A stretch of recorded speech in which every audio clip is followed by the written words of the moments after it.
Sorry about that, the camera stopped recording. Anyway, lap 9 we have Yuki Tsunoda getting DNF'd, where he just hits the wall and then is out the race. If we go in his car to see what's going on, we see that he just hits the wall, and that's the end of that. He's also hit again. Next up we have Nikita Mazepin.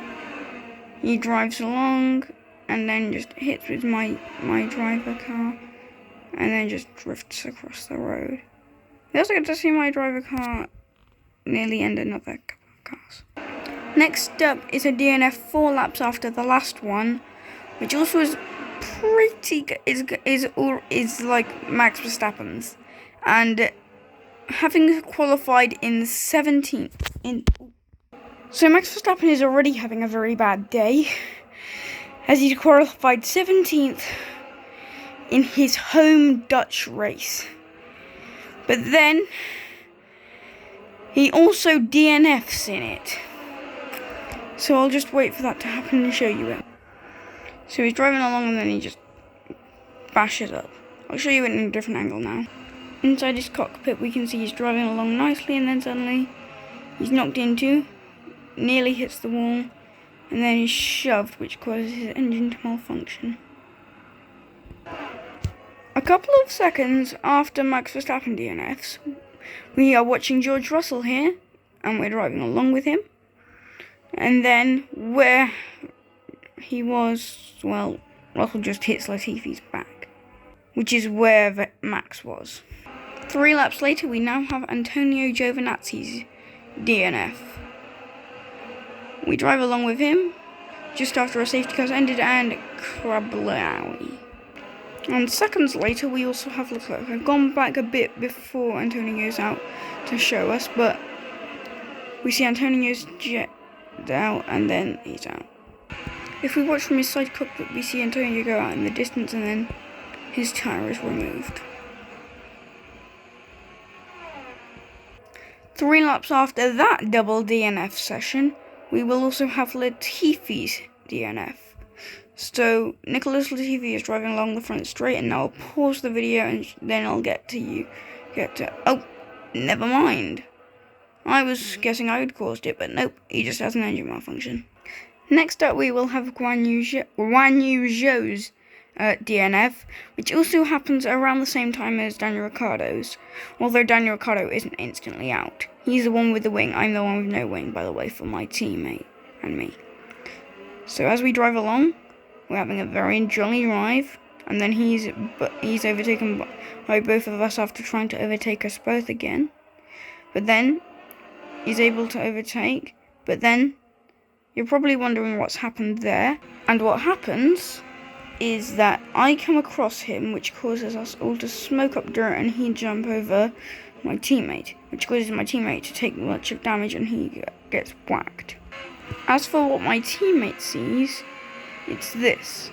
And while he does have the other car go over him, he doesn't DNF almost instantly.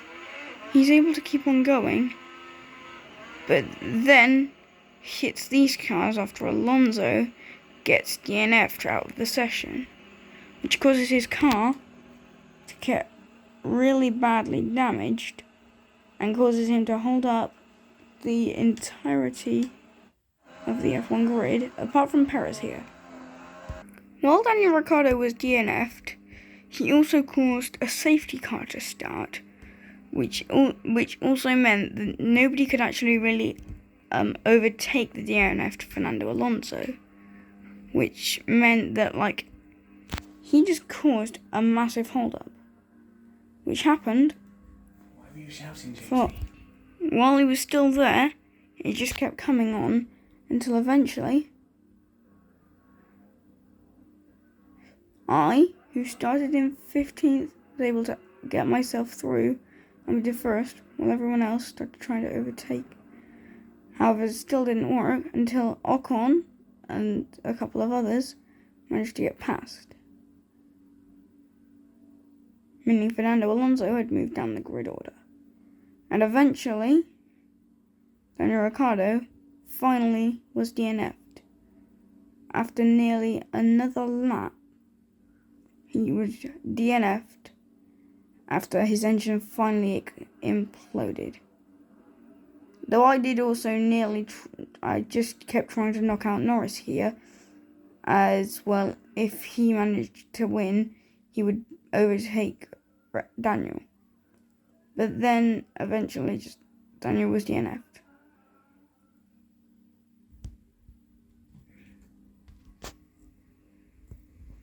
Which did take some time, but it did eventually happen. Next up on the DNF'd agenda is Valtteri Bottas. And while I had already lapped him, I just felt like I didn't really want him to finish. I wanted Hamilton to finish, and Hamilton did in third. But I just didn't really want Valtteri to finish, so I just left him in the wall. The next person to be DNF'd was Perez, who had actually managed to avoid getting lapped by me a little bit after this, but it still didn't stop him from being one of many cars to be DNF'd while I had lapped many people. If I just skip forward a bit.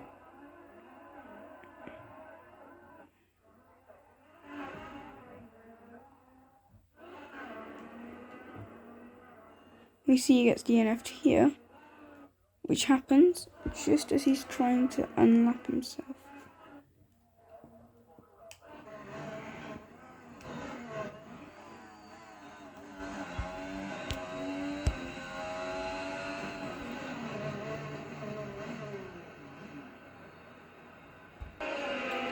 After many laps of trying to DNF Norris, I finally managed to do it on lap 28.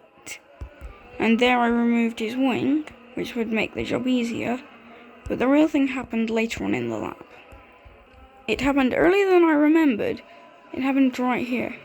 I just accidentally clip him, and he loses his tyre. But anyway, I just realised I didn't actually knock him out. He just drives straight into me, just like Perez in the last race. The final car to DNF in the race was here, Sebastian Vettel, with 3 laps to go in the race.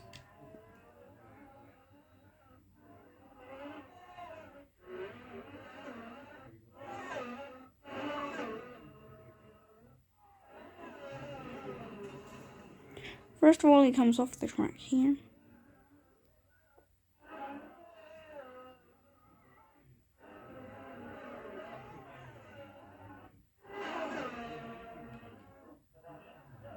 And when he goes out,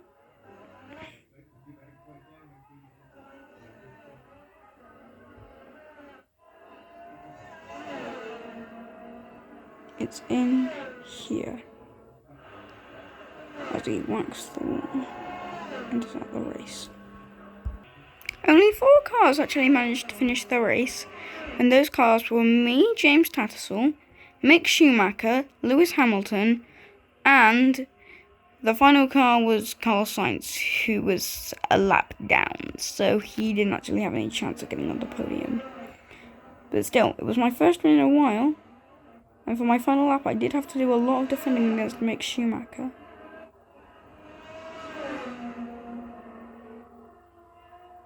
At one point even going off the track in my defence. Though because only Sainz was behind us, he did manage to unlap himself. But while I did get a lead after I'd accidentally knocked Mick off, it didn't really help. Well, it did help, but not very much, as he still managed to catch up. As we went along here. And as we got round to the final turn,